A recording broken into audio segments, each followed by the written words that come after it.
Hi viewers, welcome to my channel ராகுல் stories. நம்ம இன்றைக்கி இந்த வீடியோவில் எந்த படத்தை பற்றின ரிவ்யூ பார்க்க போகிறோம் அப்படின்னா, நம்ம சத்யராஜ், வசந்த் ரவி அப்படின்னு சொல்லிட்டு பல பேர் நடித்து வெளிவந்திருக்கிற படம் தான் வெப்பன். ஸோ இந்த படம் இப்போ தியேட்டர்ஸில் வெற்றிகரமாக ஓடிட்டுருக்கு. ஸோ இந்த படத்தை பற்றின ஒரு ஷார்ட் ரிவ்யூ தாங்க பார்க்க போகிறோம். வாங்க வீடியோக்குள்ளே போகலாம். இந்த படத்தோட ஒன்லைன் ஸ்டோரி என்னன்னு பார்த்தீங்க அப்படின்னா, தேனியில் இருக்கக்கூடிய ஒரு அடர்ந்த காட்டை காட்டுறாங்க. ஸோ அந்த காட்டில் பார்த்தீங்க அப்படின்னா ஒரு மிகப்பெரிய எக்ஸ்ப்ளோஷன் நடக்குது. ஸோ இது தெரிஞ்சுக்கிட்ட நேஷ்னல் செக்யூரிட்டி டீம் பார்த்திங்க அப்படின்னா அங்கே வராங்க.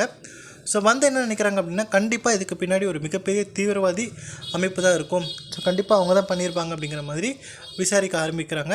ஸோ அங்கே பார்த்திங்க அப்படின்னா அவங்களுக்கு யாருமே கிடைக்கல. திடீர்னு பார்த்திங்க அப்படின்னா நம்ம ஹீரோ அவங்க கண்ணுக்கு மாட்டிடுறாரு. ஸோ பார்த்துட்டு என்ன பண்ணுறாங்க அப்படின்னா, நீ யார், என்ன பண்ணுற அப்படிங்கிற மாதிரி கேட்குறாங்க, விசாரிக்க ஆரம்பிக்கிறாங்க. ஸோ இவரை வந்து விசாரிக்கணும் அப்படின்னு சொல்லிட்டு அவங்க வந்து விசாரிக்க ஆரம்பிக்கும்போது அவர் என்ன சொல்கிறார் அப்படின்னா, சார் நான் வந்து ஒரு இயற்கை ஆர்வலர் சார், நான் யூடியூபர் கூட, ஏதாவது கண்டென்ட் கிடைக்குமா அப்படின்னு சொல்லிட்டு தான் இங்கே வந்த இடத்துல பார்த்திங்க அப்படின்னா இந்த ஒரு மிகப்பெரிய எக்ஸ்ப்ளோஷன் நடந்துச்சு.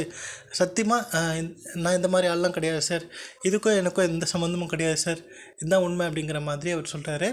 ஸோ இப்படியெல்லாம் விசாரித்தா அது சரிப்பட்டு வராது, இப்படிலாம் விசாரித்தா நீ உண்மையாக சொல்ல மாட்டேன், உன்னை விசாரிக்கிறதுக்கே வேறு ஒருத்தர் இருக்கார் அப்படின்னு சொல்லிட்டு ஒரு மாஸ்க்கு போட்ட ஒரு நபரை வந்து இறக்கி விடுறாங்க. ஸோ அவர் வந்ததுக்கப்புறம் என்னாச்சு, அதுக்கப்புறம் என்னாச்சு அப்படிங்கிறது தான் இந்த படத்தோட மீதி கதை. ஸோ என்னை பொறுத்த வரைக்கும் பார்த்திங்க அப்படின்னா, இந்த படம் டெக்னிக்கலாக ரொம்ப சூப்பராக பண்ணியிருக்காங்க. இந்த ஜிப்ரானோட மியூசிக் வேறு லெவலில் பண்ணியிருக்காரு, நல்லாவே பண்ணியிருக்காரு.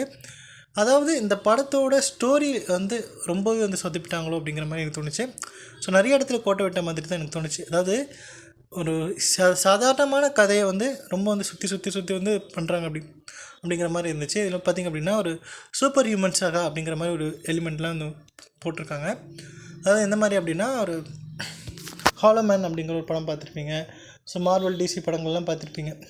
அதெல்லாம் பார்த்திங்க அப்படின்னா லாஸ்ட்டில் ஒரு கிளைமேக்ஸில் ஒரு ட்விஸ்ட்டை வச்சு ஒரு ரிவீல் பண்ணுவாங்க இல்லையா. ஸோ அந்த மாதிரி ஒரு கான்செப்ட் வந்து இந்த படத்தில் ட்ரை பண்ணியிருக்காங்க.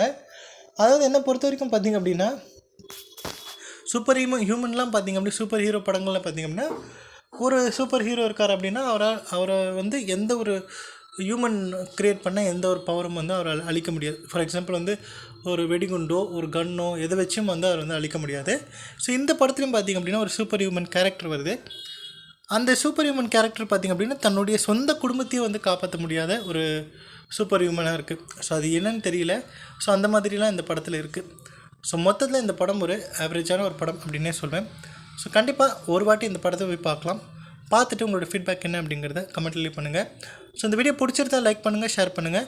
மறக்காமல் என்னுடைய ராகுல் ஸ்டோரிஸ் அப்படிங்கிற என்னுடைய யூடியூப் சேனலை சப்ஸ்கிரைப் பண்ணிவிடுங்க. தேங்க்யூ.